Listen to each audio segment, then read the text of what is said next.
I don't feel like I would have followed Harriet Tubman. I feel like I would have been a pretty good slave. Like I don't think I would have been getting beat to the point where I needed to leave. Hi lovelies, welcome back to my channel. If you're new here, my name is Belinda Strana. Thank you so much for all the love and support. To my returning subscribers, those people that share my videos, leave commentaries, and also educate each and every one of us. You guys are the real MVP. One of these, I came across this video on my For You, and I thought to share where people that looks like me are reacting to the fact that a black dude decided to talk to this podcast to talk about how he wouldn't have followed Herod to run away during, the slave time. And he also goes as far as to talk about how he could have been a very, obedient and very quiet slave rather than running around or running out. Like he would rather, being all alive than getting free.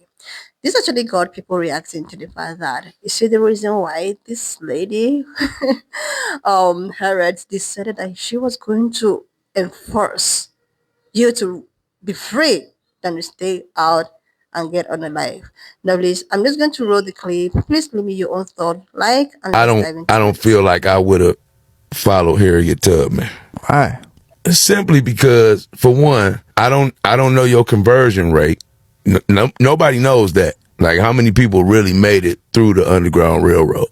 We just know she had that, but nobody know, like, 400 people made it through. Like, no, she might have been like the only person that knew how to get through this shit. People dying, she going back getting some more and trying it again. Nobody know who really made it. So I wouldn't have followed her based on that. Secondly, I feel like I would have been a pretty good slave. Like I don't think I would have been getting beat to the point where I needed to leave. Because I know how not to with the people they was talking shit, man. That's why they getting, if my back looked like that, I probably would leave. But I just go to work, man, and sing, and I don't have a reason to leave. I ain't got fucked up yet. Y'all talking shit. I realize, hey man, I think this how it's gonna be for a little while. You know what I'm saying?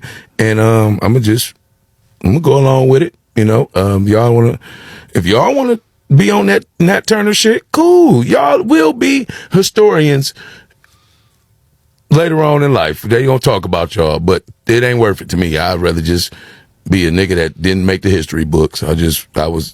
Maybe I'll be in one of the pictures or something in the background, like, you know what I'm saying? But I don't want to be, the slave, Jay Will, the free. No, I don't need that story because 9 times out of 10 I died doing that shit. So no, I'm not following Harriet Tubman. And if she was just patient enough, Abraham Lincoln was about to get elected and set him free. So if you would have just chilled a couple months, The only valid question to ask yourself right now is how many black people think like this? And how many black people were thinking like this back in the days? I'm trying to understand what is wrong with this man. This man said he would have never followed Harriet Tubman because it was too risky. He would have preferred to be a good slave instead of freedom. With all the information we have today, this is how you think? In 2025, with all the information we have today, this is how you think. You can clearly tell that this is a weak-minded person. But we are in 2025. Now think about how weak-minded people were back in the days. Think about it. Let's go all the way back to Africa. Imagine it's you and your brothers and sisters playing on the beach. Some white man shows up.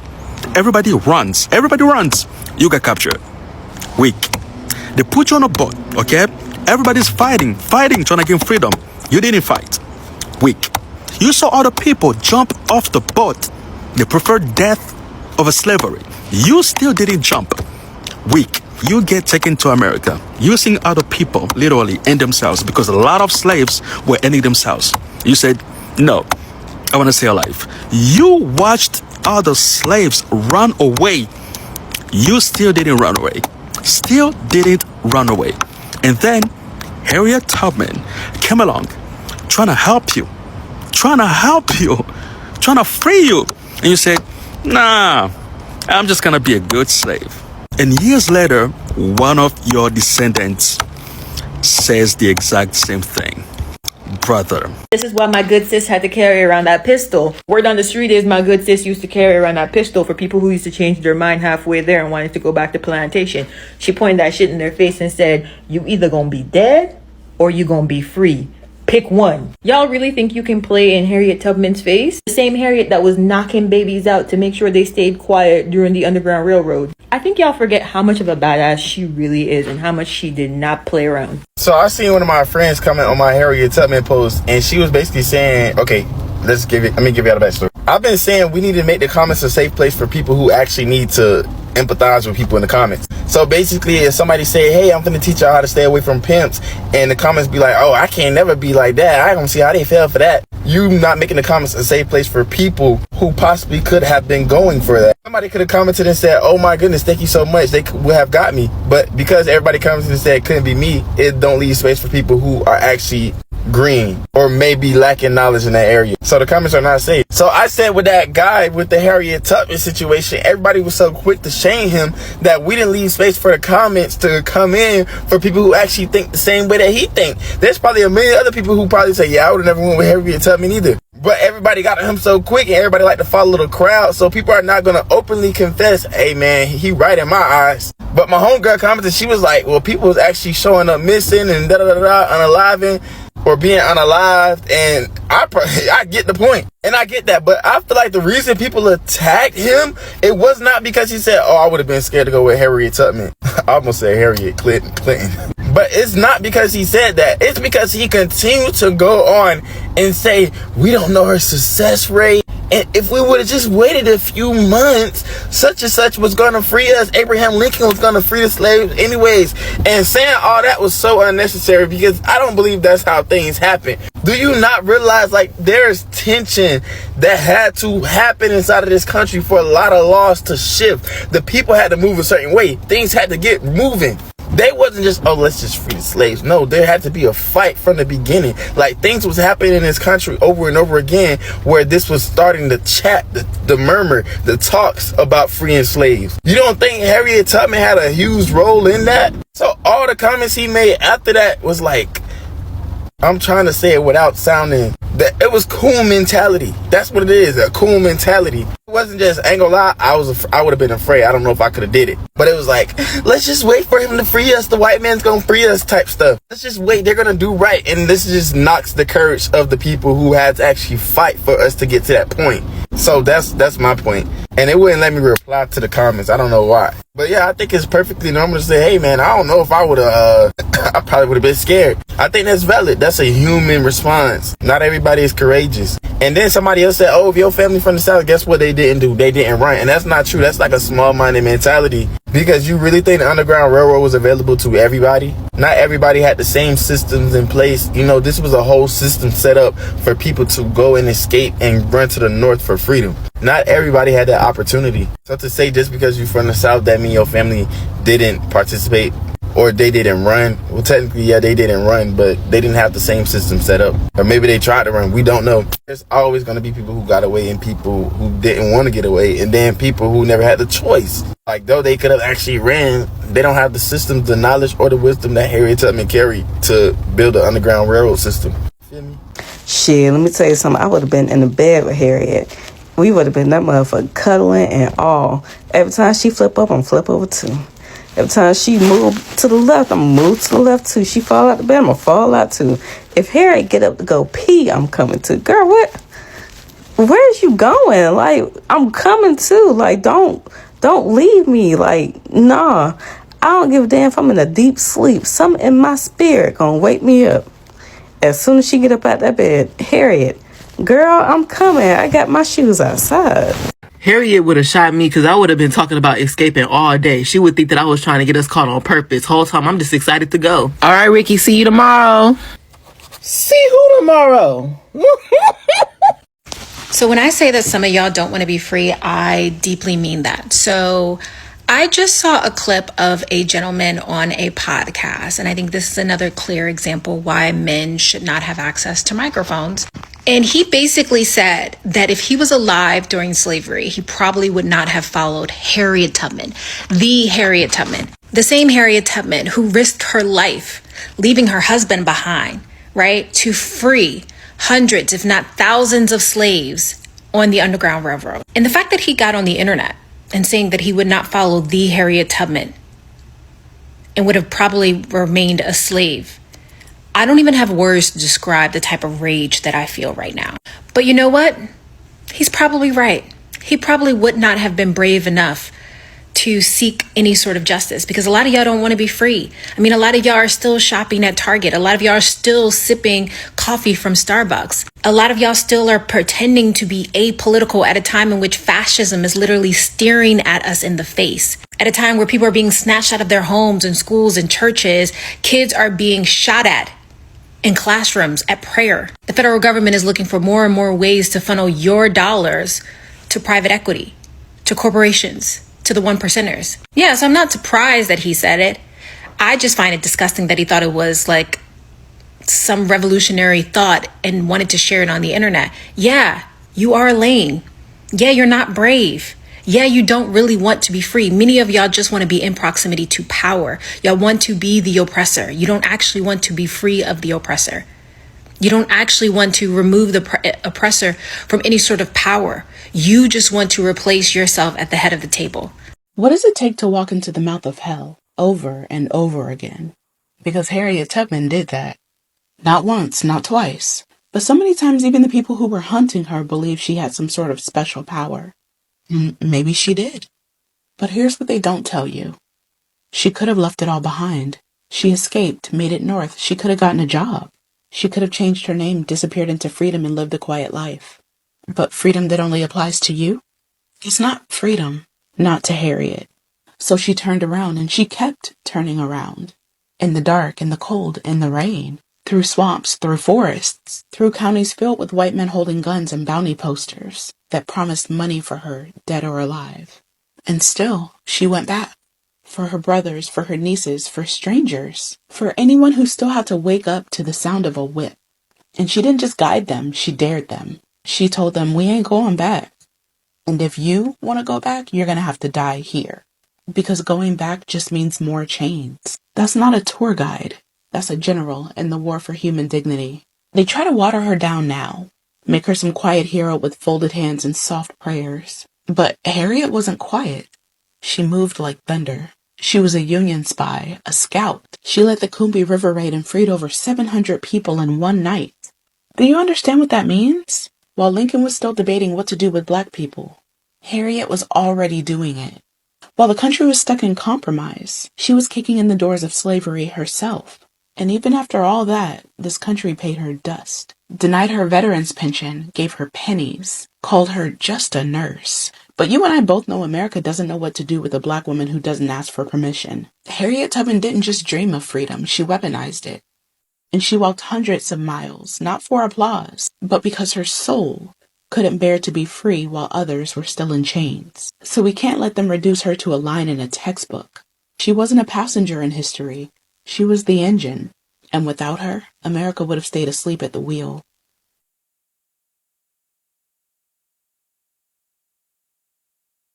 This is Harriet Tubman, and Harriet Tubman had a problem. Now, her problem was a pretty big one. She was born enslaved. But her problem wasn't as big as his problem. This is Edward Brodus. Well, this is not Edward Brodus. This is Joe Alwyn, but he plays a character based on Edward Brodus in the movie. So for this point, we're going to use him. Now, Edward's problem is that he was effing around and about to find out what happens when you enslave someone who's one of God's favorites.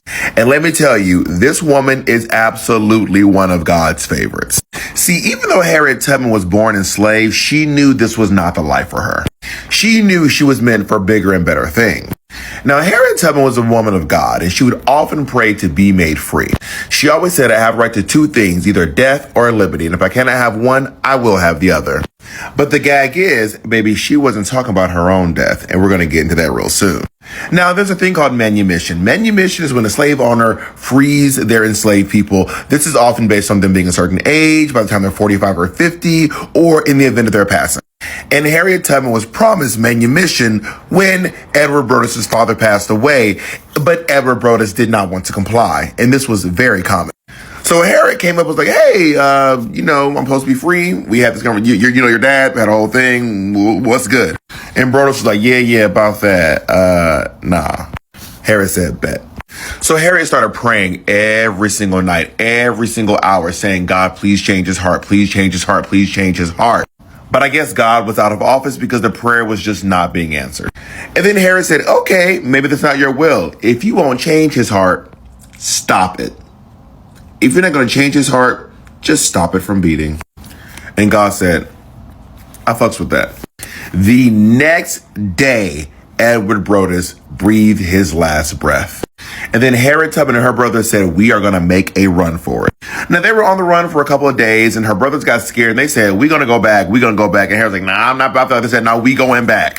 So they all went back together, and because there was so much confusion on the plantation, they didn't even notice that 3 enslaved people had actually gotten away for a few days. That's when Harriet said, baby, when I run again, ain't nobody about to slow me down.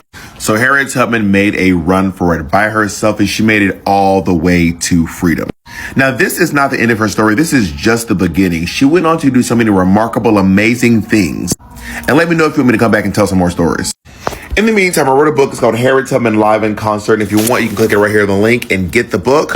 It is a reimagining of Harriet Tubman. It's not a biography, but it's about her coming back to life right now and actually writing a hip hop album. Yes, I am serious. If you want to click the link right there, you can get the When I was just, listening to this podcast, I was like, oh my God, just get the microphone from him. Like, what is he talking about? So I have actually seen this Harriet Tubman's history and had her videos and documentary on Netflix because, as you all know, I'm someone who has decided that I'm going to invest my time and energy to one history. So I heard about her on the space of the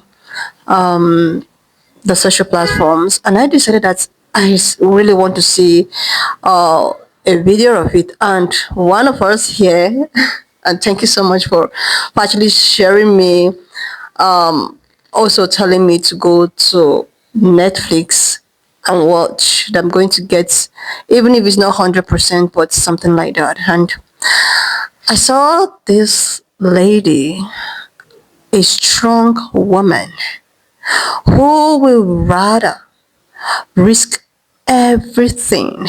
A strong black woman who will rather risk everything.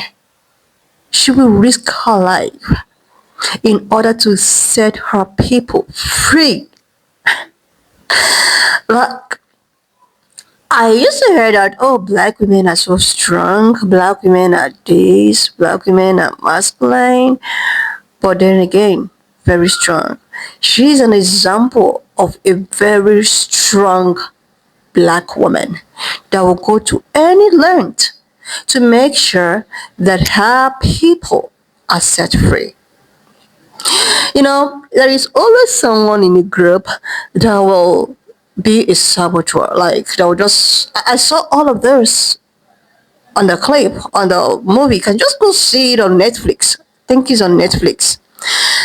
Like, there's this particular one that actually got me shocked when a black man who happens to be a friend to a pan-colored man who is liking Harriet.